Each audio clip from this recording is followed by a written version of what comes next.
Hello, everybody. Welcome to Dissonant Waves, episode 115. It's a big day for us here at Dissonant Waves. I just came back from a concert. My name is Dominic. Ritz and Trix are here as well. Hell yeah. We got a bunch of shit to cover, like it seems to have always been lately. We had two Yeah. albums from Stevie Dinner, Mystery Flavor, and Ready to Dine. Ritz has chosen a couple albums, Big Scary's Me and You, and Alex G's God Save the Animals. Meanwhile, I was also talked into picking a couple albums as well. Björk's Post and King Crimson's In the Court of the Crimson King, an observation by King Crimson.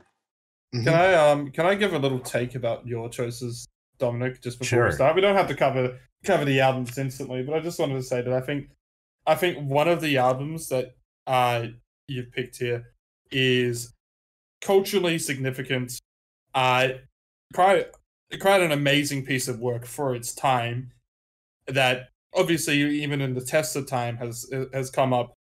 Even though I don't personally think it's like a 10 out of 10 record or anything like that, I think it still holds up. There's still quite a lot of mystery and beauty to it. And then the other one is a wank fest that should be left in the 70s. And I'm probably going to get flamed hard for it. No. Maybe not by the two people on here, but I very much enjoyed the opening track to Court of the Crimson King, and then I didn't like anything else. Yeah, it's about an accurate take. Really? Okay.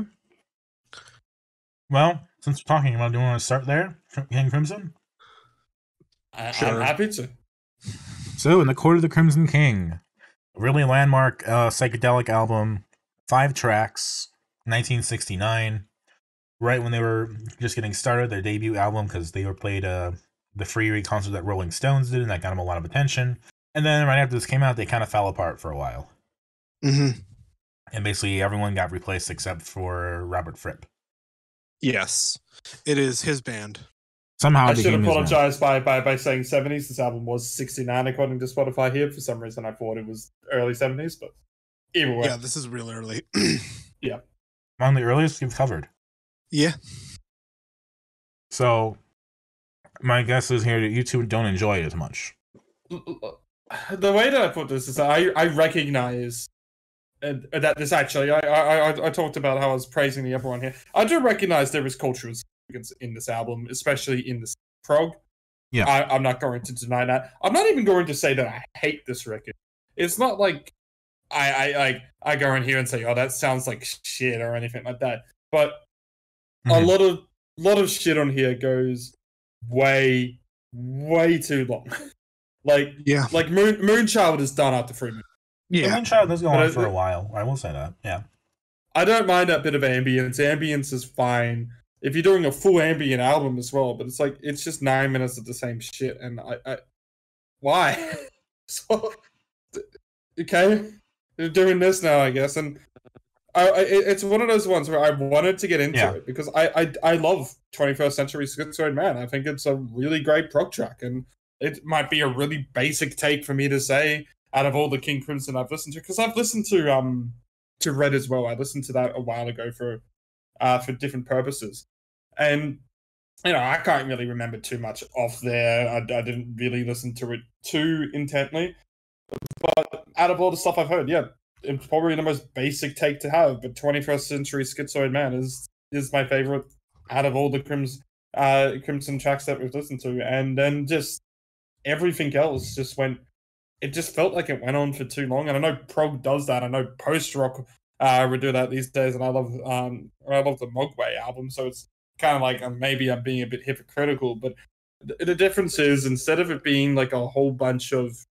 shit that I'm into going on for way too long, it feels like a whole bunch of nothing going on for too long. So and that's my big draw, like my big flaw with this album, is that I feel like it's just it's an album that could just be shorter. I guess I'm the outlier here because I fucking love this. I thought this was fantastic. This is easily the best older album we've listened to. Ooh, no. Trix, you're the one who named yourself Moonchild on YouTube. Yes. In reference to this album. Would you like to put on it wasn't the in more reference informed to this takes? album. It was a maiden reference. Fair enough. They might have gotten it from here though. You're still more aware of King Yeah. Crimson than we are. So would you like to get the more informed takes? This is easily their best lineup, but they are a far better band live. I can see that. I'm sure they have a lot of cool shit going on. Oh, they pulled out Gustav Holst's The Planets, and they do classical shit, like in the fucking progressive style. Like you've got a screeching mellotron doing Mars the Destroyer. I'm sure, yeah. I'm sure they do, yeah. There's a lot of cool shit because they are just musicians doing basically a symphony for you. Yeah. Using rock and progressive ideas versus just straight up classical instruments, even though they basically do use those too. Yeah, and like, pardon. In later lineups, you got like Tony Levin playing the Chapman stick, and a lot of synth. You got like Adrian Belew. A lot of heavy hitters in the music industry have been through King Crimson. Oh yeah, and like I know that one of the drummers for Porcupine Tree was one of the drummers for King Crimson for a minute. And Greg Lake was on this lineup too. Emerson, Lake and Palmer. Oh yeah, yep. But you know, for me, it just sounds like a symphony. Like it just sounds like one thing that they broke up into different segments that are very different, but ultimately come together to form an overall message or statement about who they are as a band and what they're coming to here with. And I thoroughly enjoyed it. Like, yes, parts go on for too long, absolutely. Moonchild goes on too long. You know, I'm not going to deny that. But for where they are in 1969 and where music has gone after that and all around then, since then, it does sound like a timeless album. It does sound like something that is a landmark for its time. I mean, Pink Floyd, Dark Side of the Moon, that definitely is like a higher one up there as well. But this is maybe not a 10.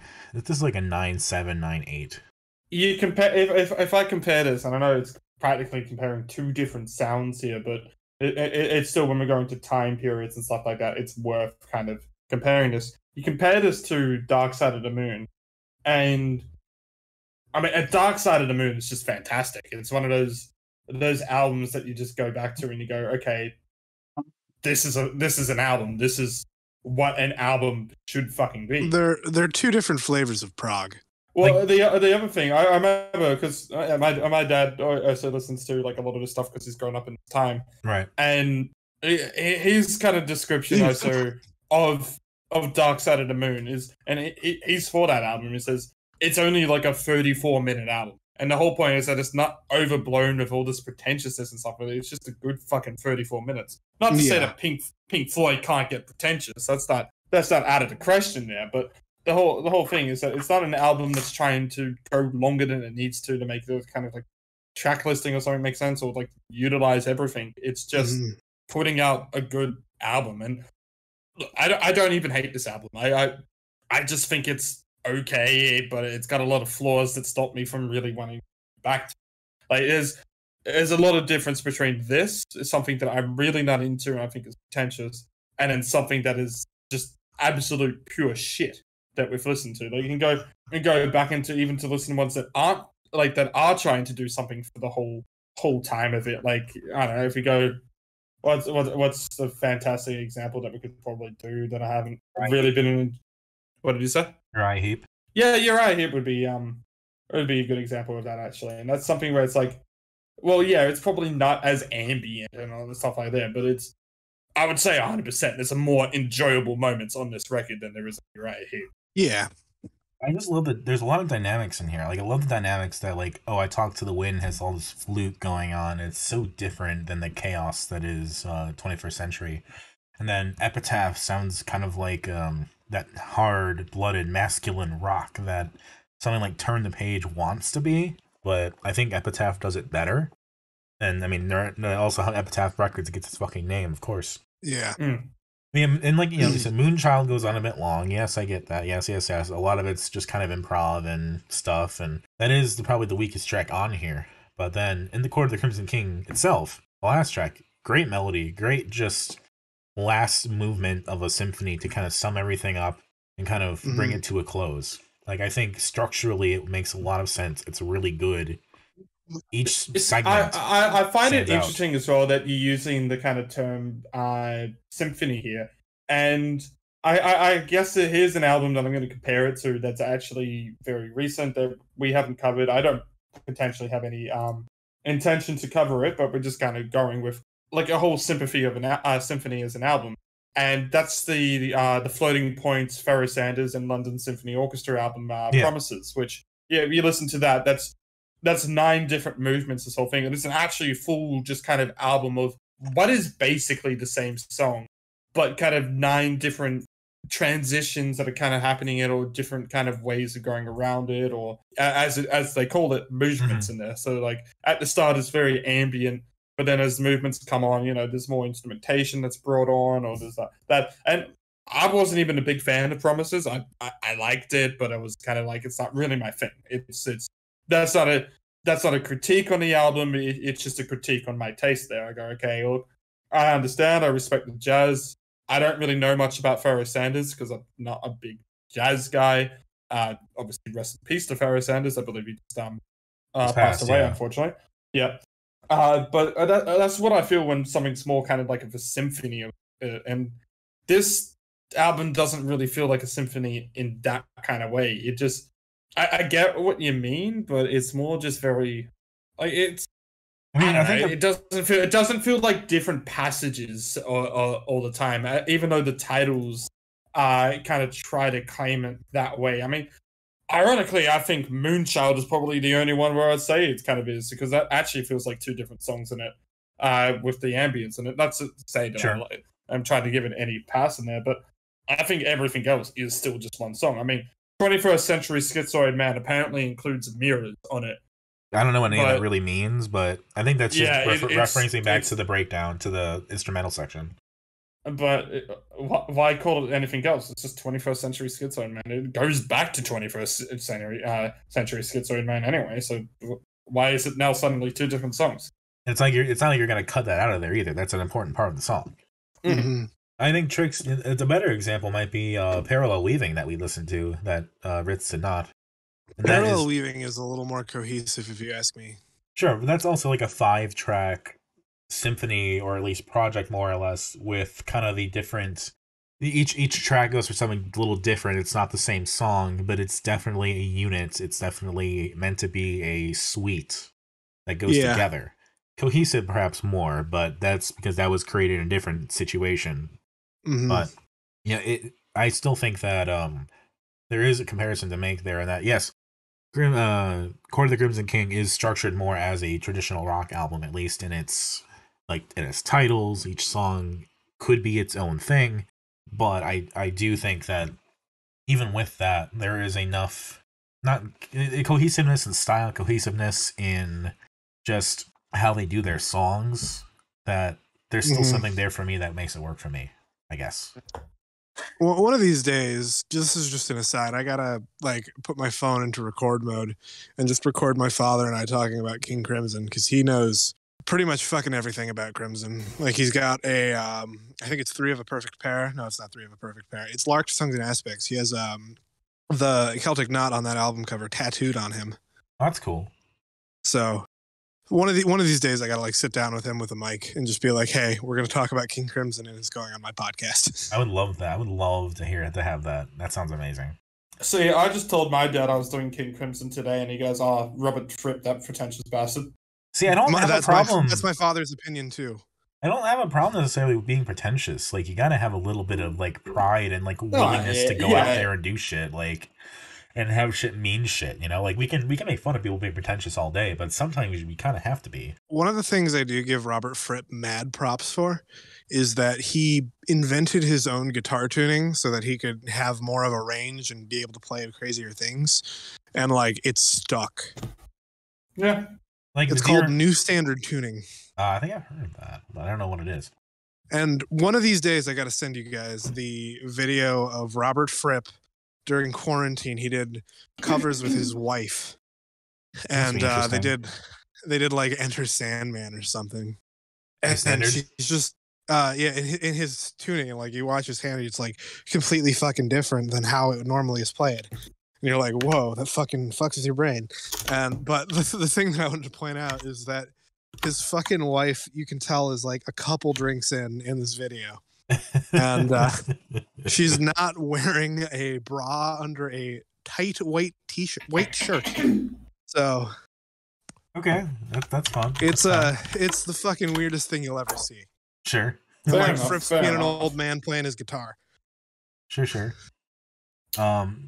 It's hard to imagine I'm the one coming away being like, holy shit, this is amazing. But I mean, that is what it is. I can't really argue with that. It's a case of, again, I respect the album in its place in musical. It's not like I'm going, oh, this album is absolutely worthless or blah, blah. I mean, even if you're a hip hop fan, obviously this album is pretty significant for that as well. And Kanye sampled it. Yeah, for the Kanye sample. So it's even kind of across genres here, but just actually listening to it as an album and then kind of thinking about it after having listened to an album, it's just a little too long in the bad way. I don't know what else to say there. Everyone who's a massive King Crimson fan can unsubscribe now after finally pressing the subscribe button. Also, don't forget to like this video. Yeah, I never heard of King Crimson before this podcast, so this is one of those really nice finds for me as someone whose dad, showed him endless classic rock, and I got pretty tired of it. So again, this is one of those things where it's like, oh, I found this on my own. I'm not tired of this. I like this. You know what I mean? I do not lie. I discovered King Crimson from Guitar Hero 5. But I was gonna say that I love like when groups like this kind of start, because it's like, I'm looking here, it talks about how Court of the Crimson King, the song, was originally from an earlier band and was a country western song before this. It's like, what the fuck is that like? That would be an interesting find. Or how I talked to the one was from the previous iteration of this band before King Crimson came to be. Yeah. You're saying, Trix? I've been listening to this album since I was like coming out of the womb. I'm sure my father was fucking just while I was being cut out like Macduff, untimely, whatever the fuck. Macduff and Macbeth is what I'm thinking. I think you said Macduff. Macduff, I said.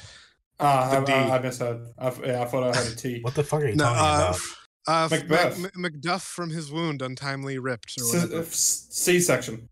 Yeah, and I never really read Macbeth, I guess. Yeah, my father was just fucking cranking Easy Money or something. I'm pretty sure. Just like on the fucking boombox with a cassette tape in there. You ever seen that video where it's the guy, he keeps going up to the to his pregnant partner. He keeps trying to do the kind of fist bump and handshake stuff. So when the baby comes out, they'll do it with him, and then when the baby comes out, he tries it, and the kid just like kind of just rolls away and stops doing it, and it's amazing. That's probably what King Crimson is to Trix. But I think a lot of Crimson stuck from an early age. I mean, maybe she's rolling away from this album, but I think a lot of the ideas stuck. Like a lot of this would appeal to Trix. I think on a basic level of just. Yeah.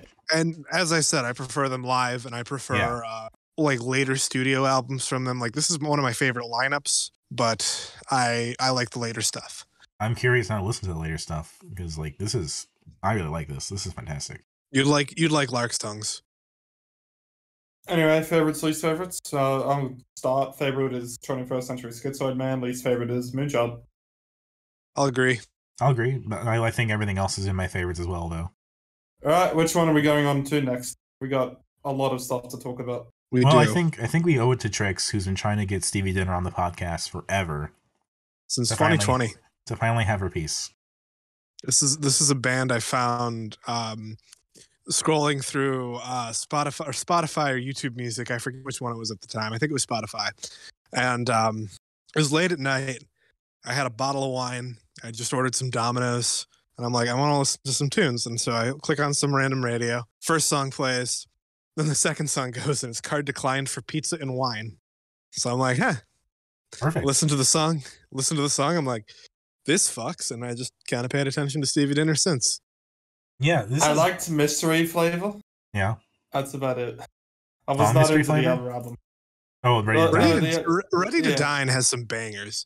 Like fucking Manic Phases. Ooh, I fucking love Manic Phases. Ready to Dine is great. I think Ready to Dine is a better album. I think so too. I didn't like either of them as an album.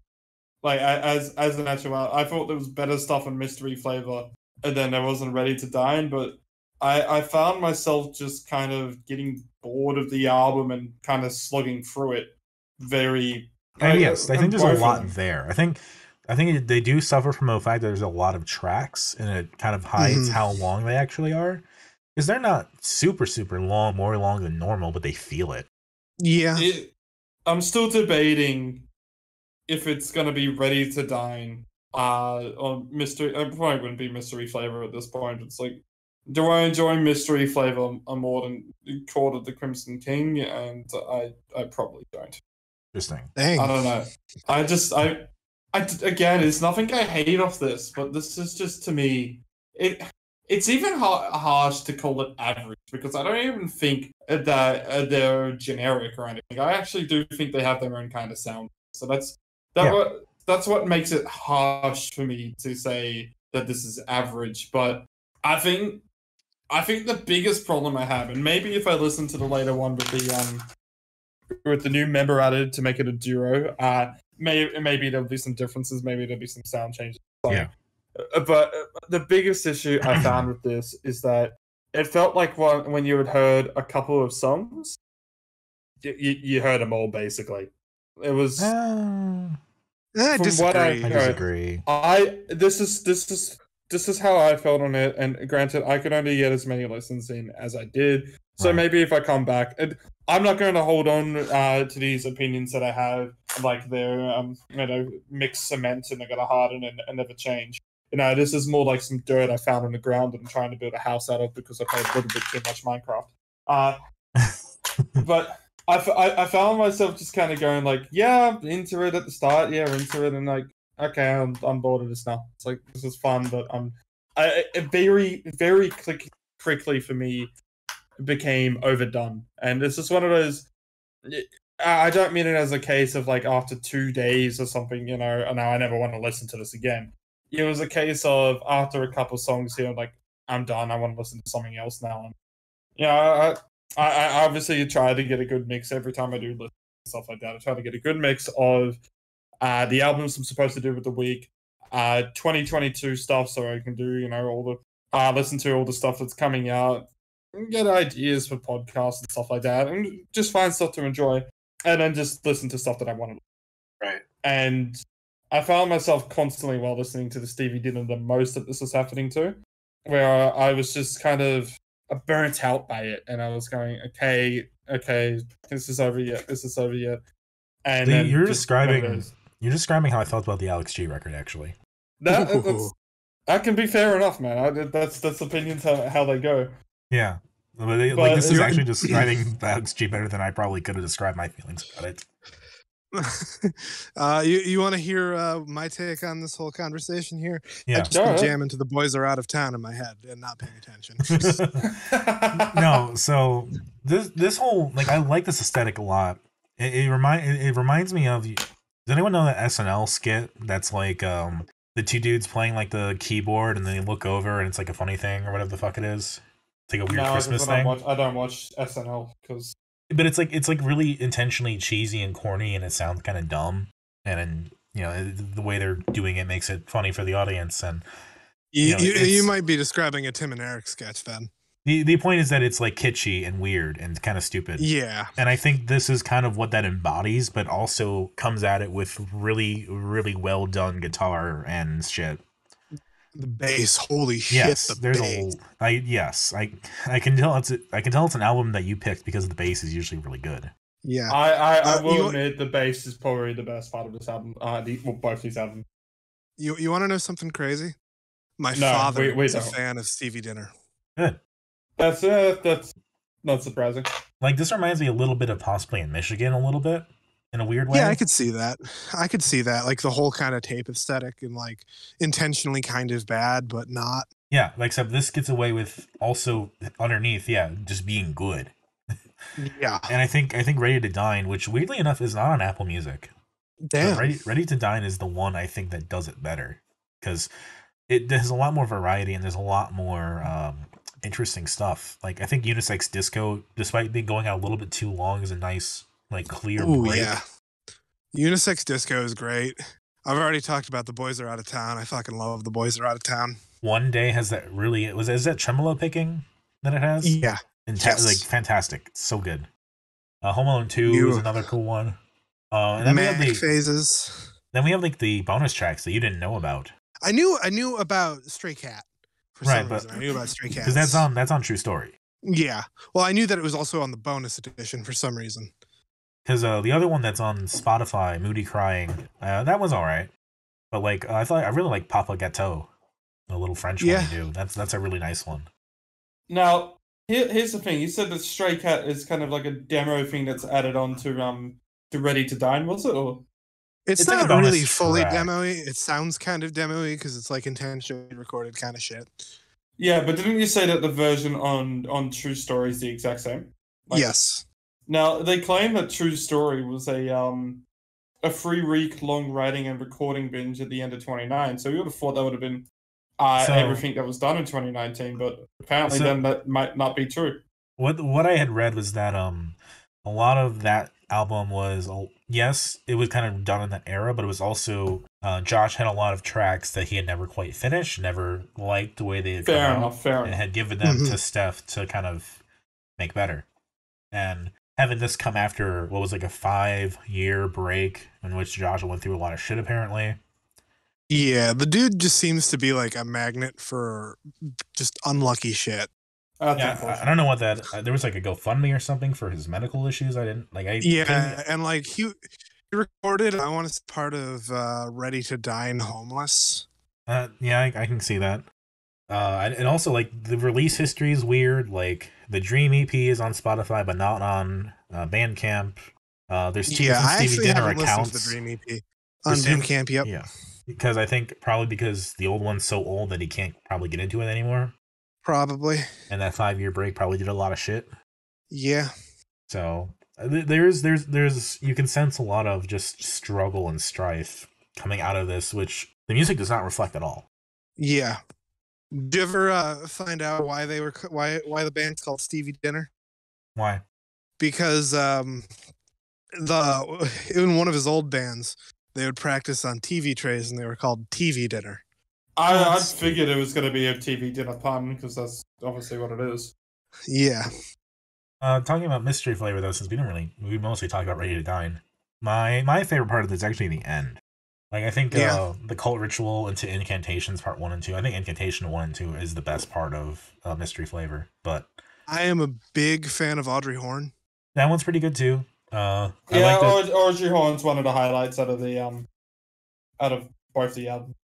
Busted Ass Headphones is a nice little throw to the audience, you know. Sounds like shit and meant to. I will say as well, you 100% discovered the band on probably their best song. Yeah. Yeah, Card Decline for Pizza and Wine is just a fucking vibe. That one, after I listened to it, I had more hopes, to be honest, because that one was just very, very catchy, it was banging. I was like enjoying it. I was down for it. I don't know, I personally just didn't get anything close to that from anything else. Like, yeah, there's songs on here that are fine. Like, again, I didn't hate this. It's just I got burnt out by this way of describing it. That's fair. I mean, 2 albums is quite a bit to listen to. Yeah. Yeah. Right. And these are a lot of songs per album. I'll just have One Day now in my head. One day. It's alright. I've already made my decision for what we're doing next week, and you both will get burnt out by that. Oh, cool. Fair so enough. have I. You will both get burnt out by that. Yeah. Anyway, Trix, what else do you want to talk about since you've been waiting so long? You said this was a 2-parter you were going to do. Yeah, because I'm still gonna do part 2, which is Hello. But you bleeped out there for a second. Now, part 2 has been censored by the government. Yeah, the government has censored me. I cannot do part 2, which was going to be True Stories in the Dream EP. Okay, at some point they'll do that. Yeah, but there's something more important to cover next week. Yes. Oh, I wonder what it could be. But it's yeah. alright. My pick for the week after is going to be even more fucking obvious when you see the release dates. Well, I figured in 2 Fair weeks enough. we're going to do the King Gizzard Spectacular again, but Well, yeah, we'll see. Anyway, we'll see. Good albums. I really like Ready to Dine more than Mystery Flavor, but I'm the other way. Ready to Dine is better. I love them both though, but Ready to the Dine. playing Ooh. is so much better. Like you Yeah. just have more variety in which you just listen to what he's doing. It's like, oh, that's good. I like that. And like, I gotta give another shout out to Manic Phases for just like perfectly capturing the soundtrack to a mental breakdown. Yeah, and again, kind of having his own style, like despite it being kind of lo-fi and kind of fitting in a lot of boxes, it still sounds like he's doing his own thing, which Yeah. you gotta appreciate as well. Favorite tracks on Ready to Dine, One Day, Manic Phases, Papagetto, Home Alone 2. Least favorites, probably like Happiness or Telephone or something. Maybe Dinner with Noah. No, Radioactive Hangout Club might be my least favorite. Mystery Flavor. My favorites are Cult Ritual Line 3, Incantation Part 1, Incantation Part 2. My least favorite's probably like I don't want to go down to the basement or number one customer service. Favorites for me, starting with Ready to Dine. I'm gonna have to go with Manic Phases, The Boys Are Out of Town, and Unisex Disco. No least favorites.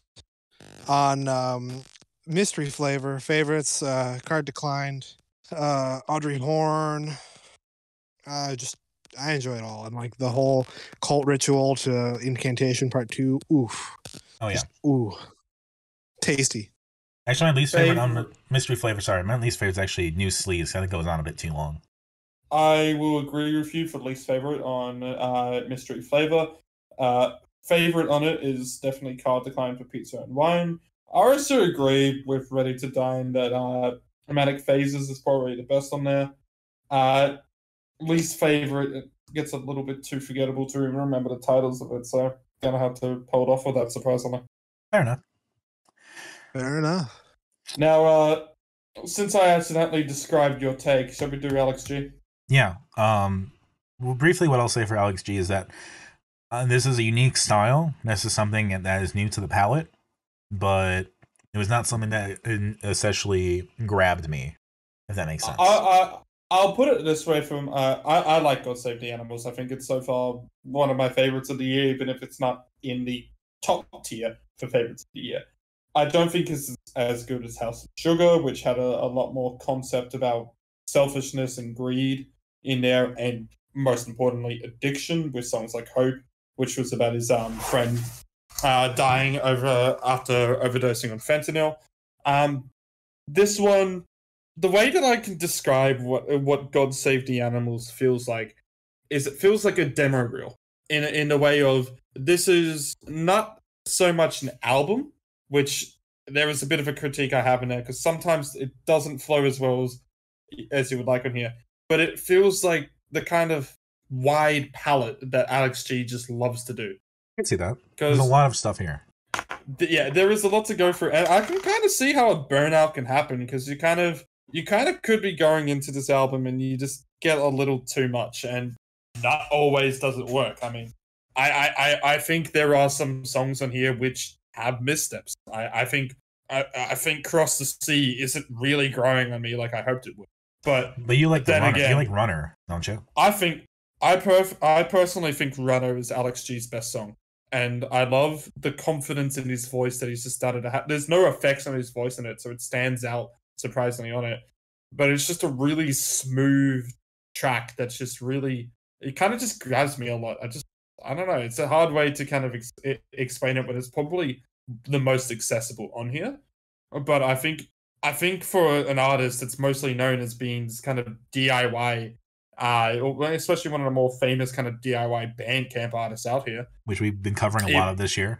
Yep. But not in the case of like those emo kind of experimental ones. This is very much like a DIY indie folk. This is like the OG along with Car Seat and Shaky Graves. Yeah. And I think Runner is it's almost crafted as like the perfect pop track, to be honest, with just how clean it is. But it's really fucking good. I love it. The thing where it's like we're coming in, this is his 9th album, I think. Yep. He's got quite a prolific career, surprisingly, because as I said as well, when picking this, he had actually done some of the instrumentation for Frank Ocean's Blonde. I think he did a lot more for Frank Ocean's Endless as well. So he's actually not only just been there creating his own albums, but he's actually been on some high-profile as well. Postcard Nowhere on the covers album has an Alex G's cover. When we interviewed Lorenzo, he said that he was asked to do an Alex G song as well. So, it's not someone who's recently blown up or anything like that, but it is someone who he's made quite a name for himself, and I don't think you can say there's like a specific year that is his biggest when he's still working. Yeah, he's the one who's transcended into basically the mainstream at this point. Yeah. He did the soundtrack to We're All Going to the World's Fair, a movie that came out this year, I believe. Yep. He's done a lot. Yeah. Runner did not stand out to me at all, though. That is the wrong take. You must leave the podcast. All the takes I've had, that's the one. Yep. Trix, what did you think? I fucking love that song. I'm overall unimpressed, I'm going to be honest. Unimpressed. Interesting. Okay. Unimpressed. Yeah. Like, it just... Nothing really stuck out to me, I'm going to be honest. It's just like a kind of album for me. It's an incredible disagree for me, because I feel... And maybe it's just the way that you're supposed to listen to Alex G. And you go on here. But there's all these just moments of instrumentation and just vibes that are brought on this record, which allow me to really get into it. Like, I think Ain't It Easy is genuinely one of the more haunting tracks we've heard this year. Yeah, and that one I like. It's pulled off in this vibe that is genuinely just kind of scary. It ain't easy. And the instrumentation, like, when I just listen to the song and when I think about it, it has this kind of... It gives this feeling of kind of being lost, which is what the whole song's about. The whole song's about a couple trying to overcome addiction. And a kind of line at the end there of the sleeping with the headlights on, kind of like the whole, like, the relationship's either failing or potentially could be trying to kill themselves in the car type of situation. Leaving the car running if the headlights are on. Yeah. But it's an ambiguity with the lyrics, which is really nice in there. Yeah, the creepy way of going that easy on there. I like just the guitar soft instrumentation on there as well. It's a very just... It's for quite a soft track, it's pretty fucking brutal to actually kind of listen and think about it, which is what I fucking love. Also kind of a fan of No Bitterness. I like the vocal affectation of No Bitterness. Yeah, but that kind of gets into that little bit of the drum break happening into it as well. At the kind of at the end of it. What's wrong with the drums? It was drums and guitar in it, and No Bitterness. What's wrong with it? I said it gets into a break. That's what I was saying. Okay. Yeah, I was describing what it was doing. I didn't say it was an issue. Oh, it sounded like you were. My bad. Not my bad. Excuse the coughs in there. We also have probably one of the weirdest tracks on here as well, Blessing, which kind of sounds like a new metal song at times. Yeah, I also remembering like a lot of like hyper pop sounding vocals as well. Yeah, on songs like After All as well, which is kind of I guess the first one that does it. I mean, House of Sugar also had quite a bit of that as well, and on Walk Away and Gretel. Those were some big songs that had, or even Bad Man, I remember had quite a bit of those high pitched stuff on there. There was actually quite a lot of times on here where I would say there was quite a lot more just regular singing on here as well, which is great because I think he's got a really fantastic voice, and I like when he utilizes like songs like Miracles as well, which is it's not personally one of my favorites off this record like it is for a lot of people in there, but I do like just hearing his harmonies. I think they're quite lovely to listen. Like, this is his first time doing like a studio session too for this stuff. Like, this is the first time in the studio working on an album, which is impressive. Because he does capture, I think, a lot of uniqueness and sounds that you can't just do DIY necessarily. Like, you could, but it would take a lot of time, a lot of effort, where the studio might be more accessible for that stuff. So in that sense, I can appreciate this album because it just sounds unique and it sounds different. It sounds unlike anything I've really heard necessarily. Like, there's something about it that has a vibe that I can't quite place. There are some moments in here where I wouldn't be surprised if you just go, what the fuck is he on about? And to be honest, I'm still like that. Like, SDRS with the God is my designer, Jesus is my lawyer. Yeah. I don't know what the fuck he's on about there. Yeah, it's probably supposed to mean, like, creationism being the kind of whole thing like that, and Jesus is supposed to be the morals I follow. Probably that's what it's supposed to mean, but still, what the fuck are you on about?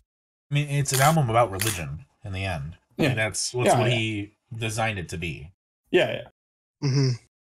I mean, there's definitely no doubt about that, especially with the amount of religious references on here. I mean, miracles is literally says miracles and crosses. That's it's probably about believing in Jesus or what it is. I haven't searched up all the genius. I don't actually know too much about Alex G's religious status outside of that he loves to piss his pants.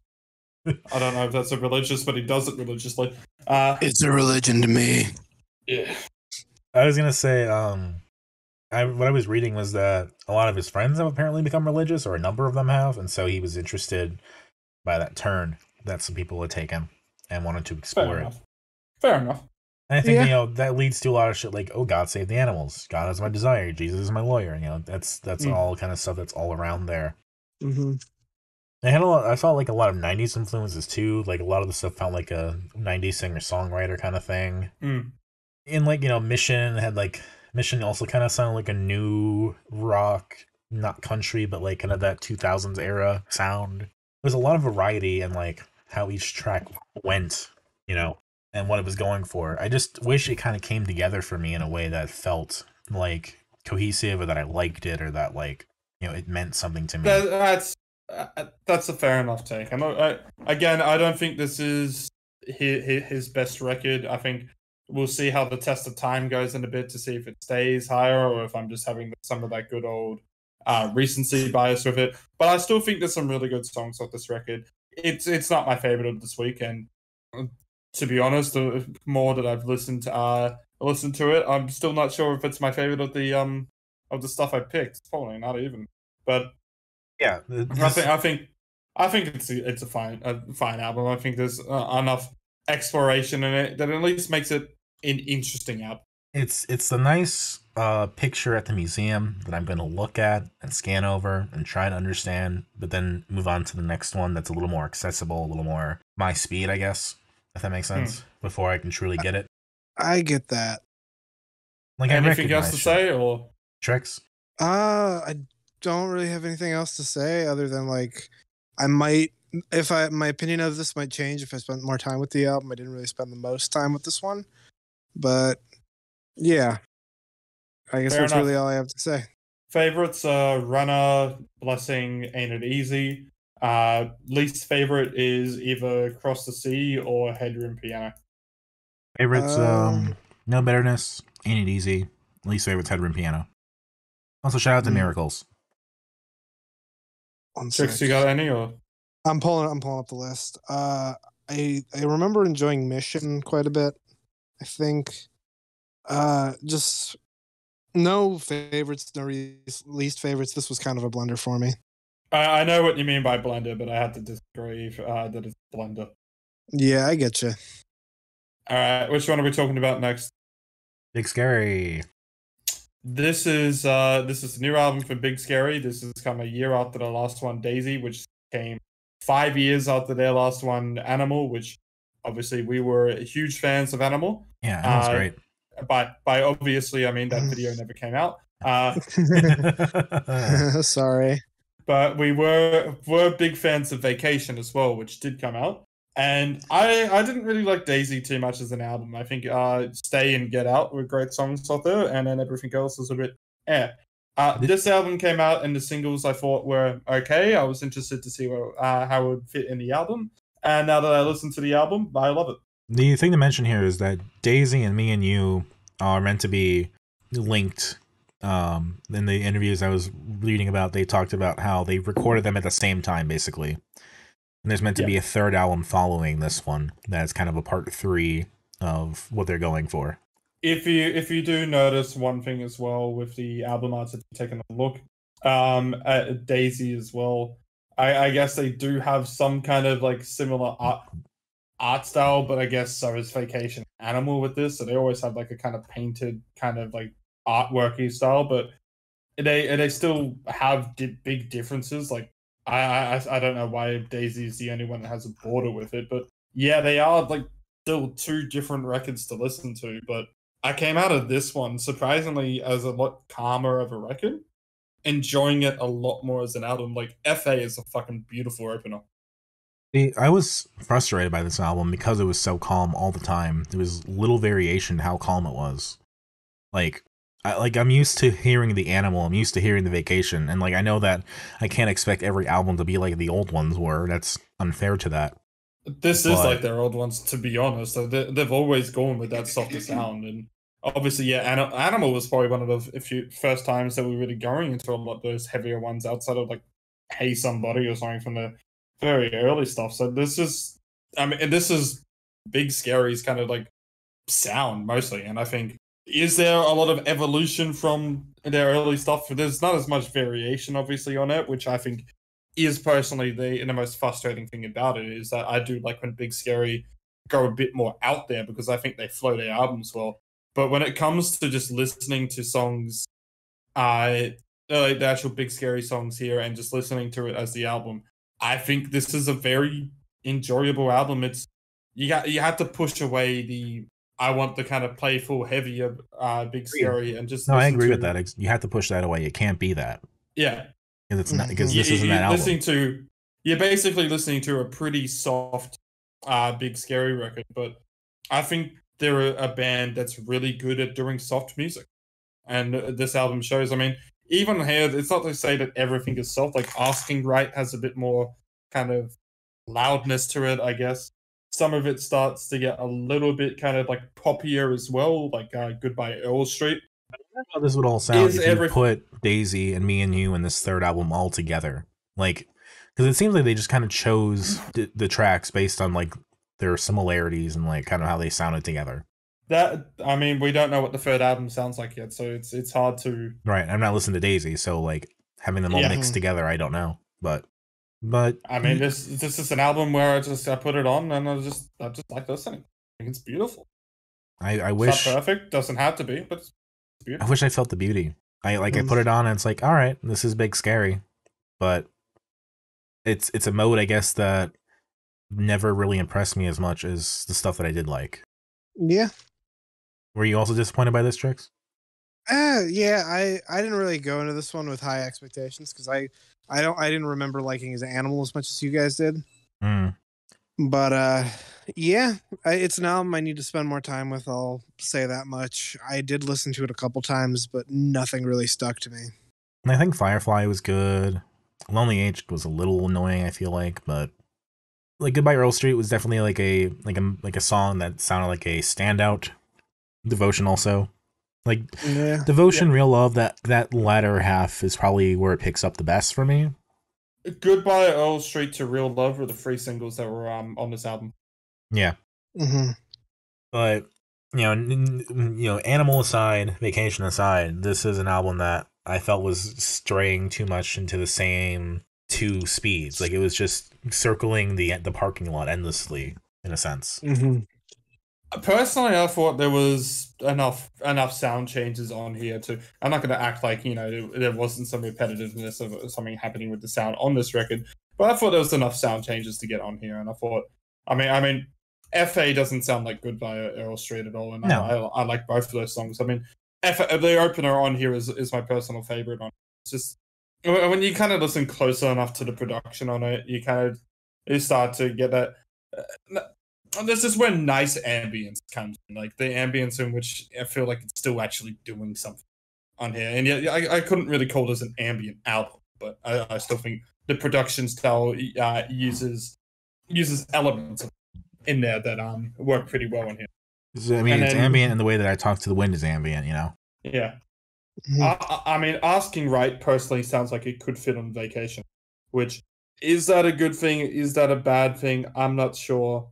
Do I like the song as it is? Yes, I do. I don't hate anything on here, which I actually don't think I've hated anything that we've listened to on here. There's just stuff that I haven't been into, like Cross the Sea, when I'm going through all the stuff that we've done today, this week, I guess. And that being said, would this be something that requires the context of Daisy, like we're kind of saying here, or even with the third album? I disagree. I think the difference kind of takes away that whole part of needing to listen to everything, because like It's big scary. If they wanted to release a triple album, they would release a triple album. They're not on any label that would stop them from doing that. Mm-hmm. I mean, maybe that's the kind of thing where they want to take their time with it because, it was weird reading the articles talking about how it was trying to make very clear that, yes, they are man and woman, but they are not together. They have their own separate lives. Yeah, I don't know why articles need to go into that about them, but I mean, I'm pretty sure, actually, like, over the past couple of years, Joe had a child, but I could be wrong. I think it implied that they both had a child at some point. Oh, probably, but obviously that means for one of them that they can't tour. Right. Mm-hmm. And, like, there was a while there where there was questions whether Big Scary would come back or not. Because it had been, like, another 4 or 5 years between Animal and Daisy. And I want to point out as well that I don't think any of these two albums, either of these two albums, are as good as Animal, but I think Animal is a fantastic fucking. So it's kind of like, if we're comparing this to what we've done, it's like a different era that we're going into. No, so yeah. It's like comparing almost feels unfair, but it's also fair. It's an era that was divided by 5 years of time, pretty much. Yeah. Basically, yeah. And I can appreciate that. And again, I don't mean to sound like, oh, Animal's what I expect. Do Animal again. Because that's repetitive. That's ridiculous. But do it again. Do it again. Another one. Another one. It really just felt like they hit the mellow button, and then they just produced all the mellow tracks that go with the mellow button. Mm-hmm. And I guess for me, that's where my issue lies. Is like, you pressed the button, you held it down, you produced 10 tracks. Some of them are good, but it blends together more than I'd like. Well, I'm just gonna have to disagree. I can't really do anything other than that, to be honest.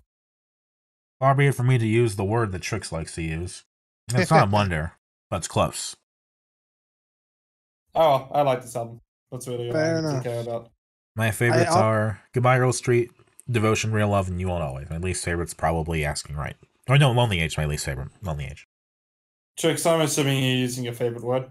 Yeah, I'm going to use my favorite word, but I will say I think I probably prefer this to Alex G. That's fair enough. Favorites, FA, Asking Right, Goodbye Earl Street to Real Love. Least favorite, I don't hate Lonely Age, but maybe you are right in which it is the least favorite. It just came off as a little annoying. Just not like bad, but just in the way that's like, I'd rather skip this sometimes if I could. Oh. Now we're going from mellow all the time to a classically dynamic album. Yeah, this is my favorite of the week by far. Post Same here. by Björk. Yeah. Her second album, probably her most well known. It's debatable to whether to call it her best, because the Björk fans will always argue that. But she has a lot of good albums. But yes, this is a really good pop album. I mean, no one was really doing what Björk was doing.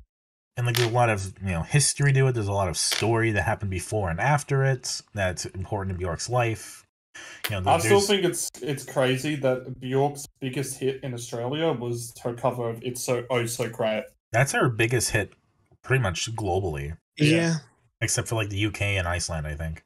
Mm. Like, I think in America, "It's Oh So Quiet" is also her most popular song or most well known. But let's check the Spotify. Obviously, doesn't mean hit charting, but "Army of Me" is apparently actually her most popular song on Spotify. Yeah, "Army of Me" is also a pretty like a classic industrial track as well, I think. This is my first time listening to Björk. I'm going to be honest. How was it? Fair enough. I fucking loved it. What'd you like about it? I enjoyed the vibe. I want to listen to more Björk. Yes. Basically just all I want to say. Like her intention was to just do genres and just to like be ambitious and cover as much as she could to really like do it. And then she nailed it. Yeah, like the range of stuff she covers is so large that it's hard to really fathom at times. Yeah. Hyper Ballad is probably one of the best dance tracks in the 90s. Like, oh my god, it's so powerful. It's so good. Yeah. Like the way it just keeps building, and then it explodes into the orchestral strings at the end. Oh my god! The thing that like songs in here like "Army of Me" and "Modern Things" could have been on Debut, her previous album too. That's the wild thing. Yeah. The thing that I like about Björk as well is it's one of those pop artists that, is just like, they got nothing else to do, so they just decided to go batshit crazy with their music, and it just worked. Yeah. But, like, Mhm. the production of this album spans her previous album into, like, oh yeah, It's So So Quiet was, like, the last thing they did. Mhm. And that's, like, the most popular thing. Because it's a really good cover. Oh, that's fantastic. It's one of those ones where it may as well not even be a cover because it just stands out as a Björk song. Yeah, like, I wish more musicians, went to the older style and tried to do more of the crooning Ella Fitzgerald, Sarah Vaughan stuff, because I think that's a style that, if you find the right artist, can be done really well, but people like Michael Bublé just kind of run that scene now. Yeah. Yeah, Michael Bublé wishes he could be as interesting as Björk doing it. Oh, absolutely. Absolutely. Yeah. Like, her singing, her breathing, everything about her is so just on point, and just you just tell it's a song by her. She literally screams in the song, and I want her to do it. I have to mention it because he was brought up, but I fucking hate Michael Bublé's version of Santa Baby. That's fair. I've not heard it, but I'm not surprised. That does not sound like something I'd like. Like, you do not get a pass on sucking Santa's dick like everybody else. And, like, the thing too, like, the thing that really, I think, cinches this album as being so good is that the songs themselves have really interesting topics. Yeah. Like, Hyper Ballad's exploration of, like, what she has to do to kind of get rid of her anger and aggression and contemplate herself and feel safe with her partner is really a really interesting idea. And it makes me think, at least. Like, it sticks with me because of the topic. Mm-hmm. And, like, and that's such a good contrast to then, like, the modern things, which is like this, like, what you kind of hear more about Björk is that she's really cutesy pixie style, and she's imagining, oh yes, cars and airplanes have existed forever. They just were up in a mountain waiting to be discovered. Watching Björk on MTV doing those stuff with the opening the TV and doing the really shitty descriptions of what's inside a TV. This looks like a CT.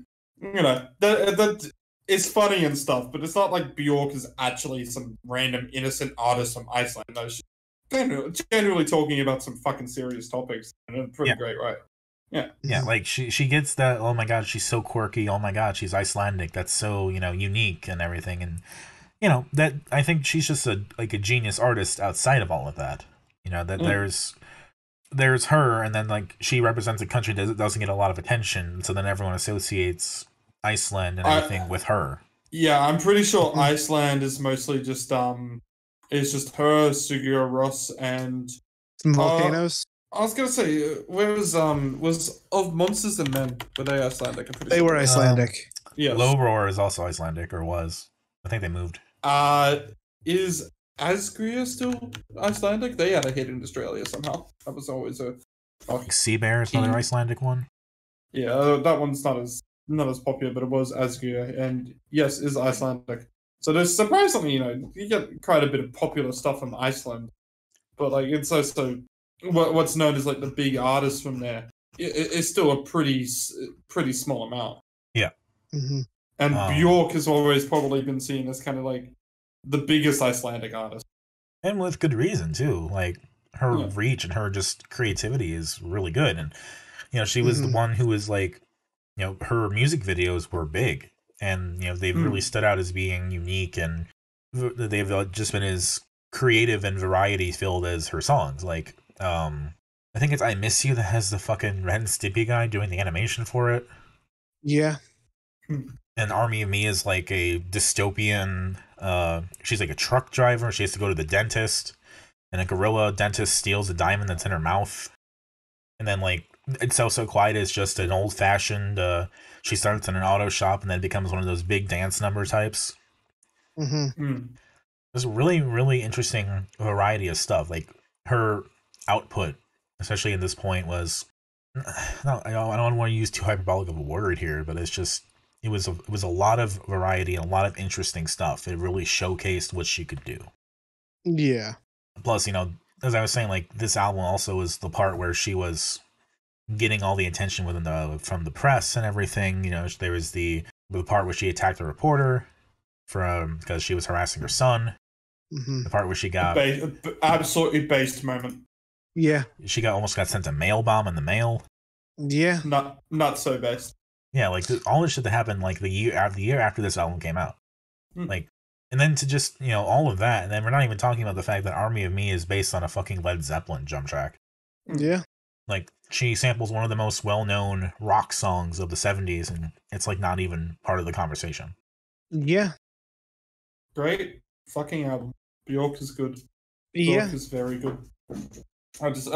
It's just a really creative pop album, and yeah, you could probably say that dancey and ravey type of sounds have been done in pop beforehand, but I think Björk was bringing instrumentation and variety to pop in a way that wasn't really being done, and it wasn't just like an introduction to these sounds. They were just fucking nailed on this album.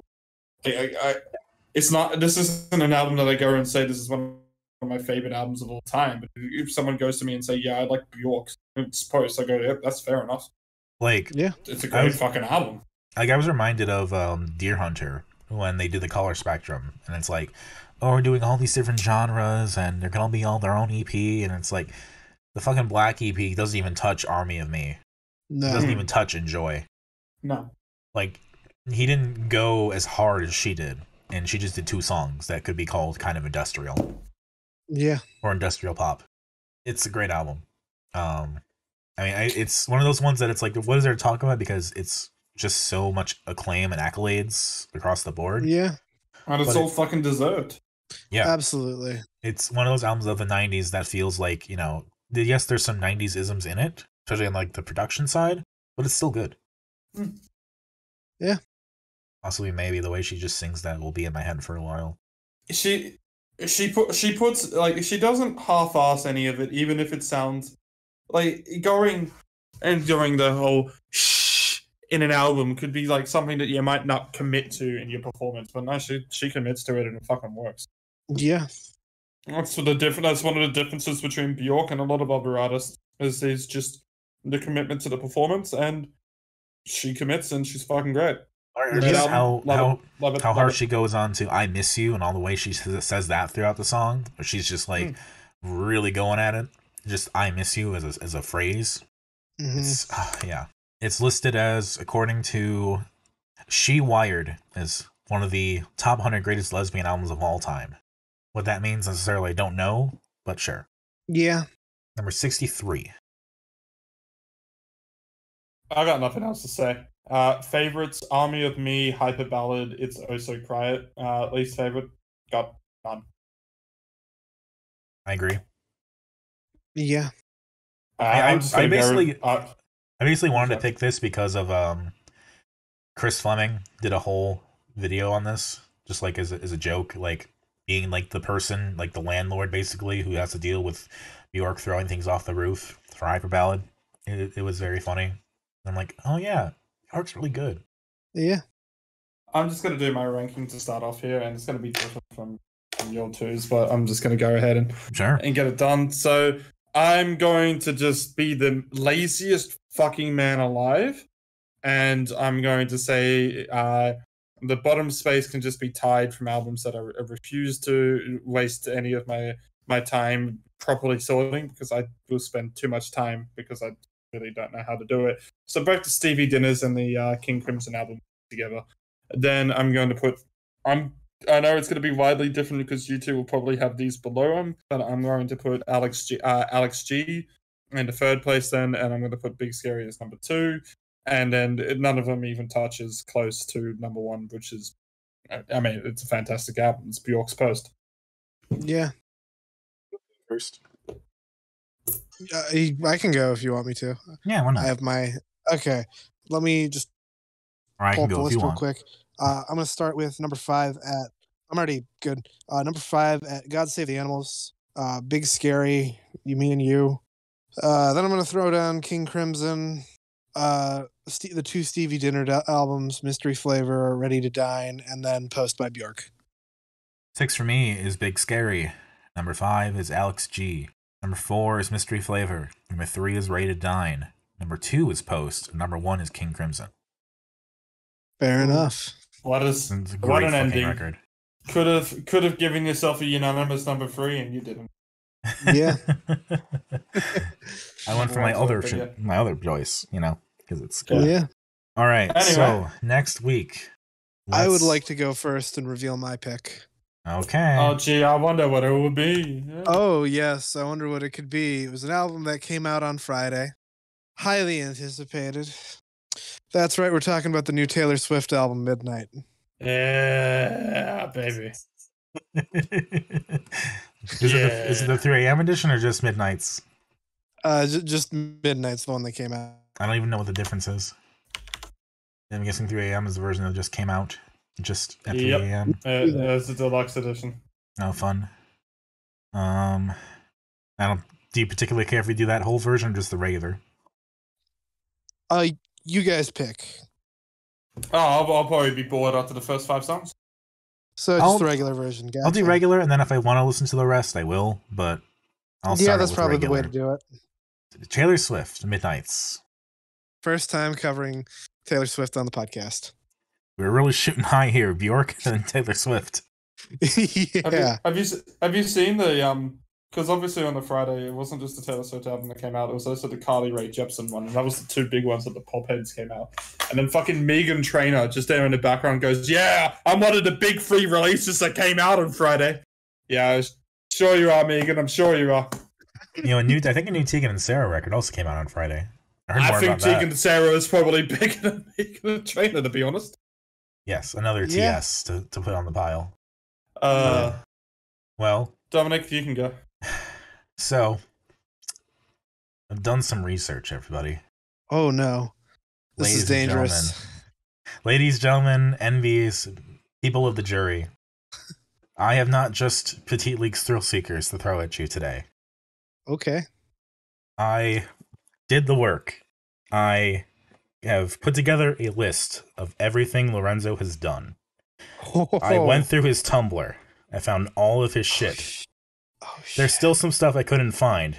Some covers and things that have been lost to time. I think he uploaded a lot to YouTube. But I've gone through. I found as much as I could. I've in fact saved a lot of it and have put it together in a couple different albums to listen to on top of Thrill Seekers. Okay. So we're going to do Thrill Seekers. We're also going to do the surviving EP from Throw Television, Harpoons, Moons, and Air Balloons. But then we're going to go with everything else. We're going to go for all the YouTube shit, whether we're talking about the music videos for Petite League and how they've evolved over time, whether it's the solo version of Annie. I'm just going to say, whilst we go this, you're going to have to share some playlists because of the Spotify limitation. I mean, like I will give you files for what I can. Yeah. Some of this is just going to be on YouTube. There's a couple Tumblr videos you can watch if you like. That's what I mean by giving YouTube giving playlist links. Yeah. So I still have to put those together because I just finished putting this all together like 6 a.m. today. So let me just show you everything I have thrown together here before I even share the files. Oh god, this is gonna be a lot. Yeah. Oh, that's not what I want it to be. Fuck that. I don't even know what that is. That's wrong. There is a lot on here. Oh, is it everything? Well, why? Because is it because it looks like you've only got 3 stuff on there? Because you've got to press that expand button. I mean, I didn't want it to be like a text format. I thought I would just copy paste. No, this is a great way to have it. Oh, really? Okay, cool. Yeah, I like it like this. So this is basically trying to cover everything that we haven't covered. Yes, everything Lorenzo's done we haven't covered, including Bad for Fun, No Mask, that D-Fang single. I also found another band that he was in at college called Fragile Dads. That's incredible. And they have a single called Jazz Cigarettes that's on Bandcamp. Huh. So there's also that. He also did a cover of Silly Love by Daniel Johnson that's also on Bandcamp I'd like to cover. Harpoons, Moons, and Air Balloons is on Bandcamp. There's a single Inspiration that they did that's on Bandcamp, and then a bunch of fucking links.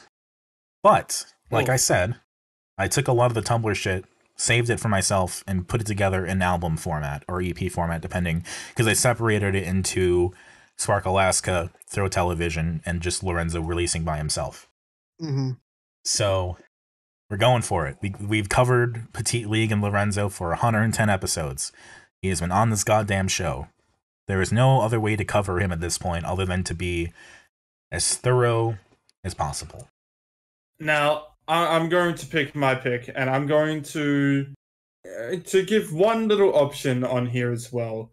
I have been picking 2 albums quite a lot here, and you can have the option if you want me to pick a second here, because I give the warning that this first album that I'm picking is going to probably piss off Trix the most because it's going to annoy the shit out of her. Oh, fuck. Okay. So, do you want a second album to add on to all this listening to get something good in here? Or do you want to keep it with this one short 36-minute album? Fuck it. Let's get something good in here. You want to get something else good in there? Yeah. All right. All right. Let me take a quick little look in there. I'm going to just quickly post in here to let you two get a little warned. Don't tell what the album is. Although Dominic is probably a little aware of what this album kind of is. I'm aware And of this album.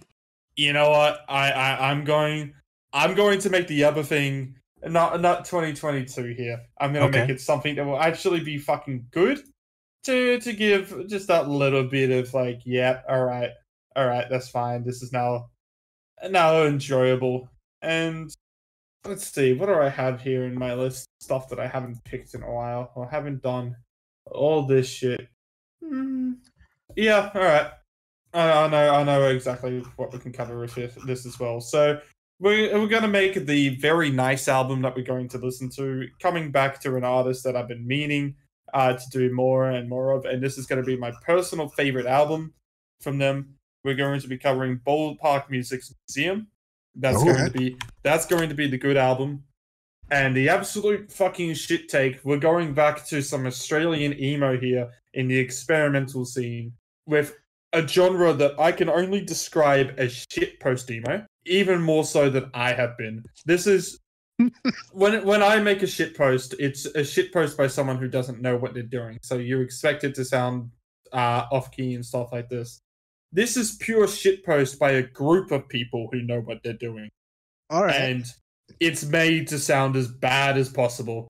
At least that's all I can assume this is when you use a fucking Pickle Rick sample in it.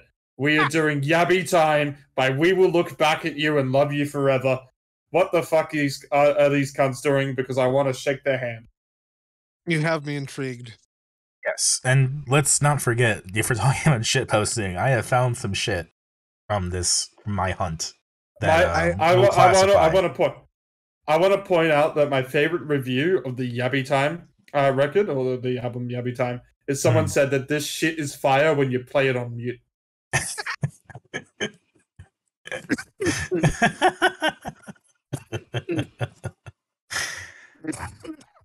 You all right there, Trix? Yeah, I'm fine. That just caught me off guard. This is what I've intentionally chosen to get out of picking Hey I Love You. I don't even hate Hey I Love You, but it's just really funny at this point to not pick it. That's fair. Fair enough. We have about 5 episodes left to pick it. So there's plenty of time.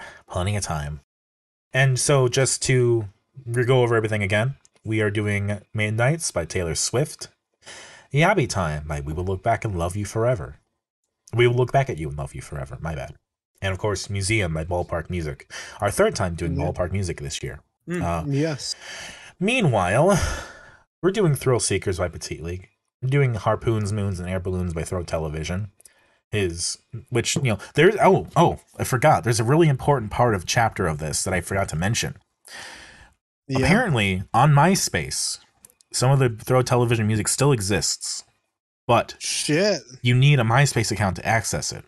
Oh! And I tried to make one, but it wouldn't send me the verification email, so I couldn't get in. Shit. Because there's apparently an EP from like 2009 or so, like when they first started, basically, that some of it's still on there. And the version of Harpoons, Moons, and Air Balloons that is on Bandcamp is apparently also missing a song, Phosphorus. Wow. So bonus. If anyone could get on MySpace and get those tracks, please do. But what I have thrown together here, it's uploading to the drive now, the zip file. Sweet. We'll definitely have a lot of surprises and a lot of fun things to listen to. I just want to especially shout out the Pink Sock Brigade song that I found. Yeah. We're going very Lucas Scookus on this. God damn. And, so, we're, like I said, everything. Bad for fun. No fang, or no mask, or everything. So, Yeah. Beautiful. and yes, I did cull stuff. I did cut stuff. So, I did want to point that out, too. I did cut stuff. God damn. Like, I wanted to be as thorough as possible, but there was some stuff like, we don't need this. This is just him reading in French. Do you think that if Lorenzo sees this episode, he will get creeped out? I want to just also make clear that I can see if he does, but I'm doing this because it's academic. Like, this is what I like doing. I like researching artists and like finding about, their history of making music and all that stuff. I think it's really interesting. This is all that is. This is stuff that's... Yeah. I was gonna make a joke. Finish your line. This is all stuff that's perfectly fully available. This is not something that I like pirated or something like that. Yeah. Yes, I did go ahead and save some of the stuff, but it's for archival purpose. It's for preservation, because I think there's a lot of like high school age shit going on. Like, it was not fun looking through the Tumblr necessarily, but I think Lorenzo's a really good musician, and I think some of the stuff here, despite being just like demos and random shit, some of it's really interesting. Yeah. So if you do get creeped out by this, Lorenzo, I'm not going back to your Tumblr after this. Don't worry about that. I'm not going to fucking search through your shit again. It was all return his DMs, this. Lorenzo. Well, I'm half expecting you to find AppGar scores for him. Unblock him, you coward. So yes, it's all just for the purposes of the podcast, because I like going the historical route. Fair enough. Fair enough. Whilst Dominic hasn't been arrested for stalking, I have been Ritalin. You can catch me on my website, ritalin4kids.github.io. I also have a YouTube channel that's in the description below. Don't expect anything to get uploaded to it. I just advertise it because I got nothing. I have been Trix. Catch me on Twitter at procrastinaut_, like procrastinating astronaut _. I have shit out there. Whatnot. Yeah. My name is Dominic. I did also want to mention that today I just got back from the Origami Angel concert that I went to. I probably will have pics of it in the previous episode, since we did Core of Origami Angel there. It was a good show, fun time, play a lot of good shit. You can catch me online at Twitter at DACICHOCKI. I'm also on YouTube, Dominic Chakotay, but like, there's something that really gets uploaded there. But I also on the Games My Mom Found podcast. We have an episode about something up. I'm sure Radical Dreamers or something you can probably listen to if you want to find more of my video game centric opinions. But other than that, you can find us all at dissonantwaves.space, Dissonant Waves on Twitter, Dissonant Waves on YouTube. Buy our merch on Redbubble. Yeah. Buy our merch on Redbubble, please. I'd love to see people wearing the Dissonant Waves merch, getting the puzzle, getting the mug, the shower curtain, whatever we got out there. I'm honestly gonna buy the apron. That's fair enough. Have a good week, everyone. Yeah. Bye. Bye.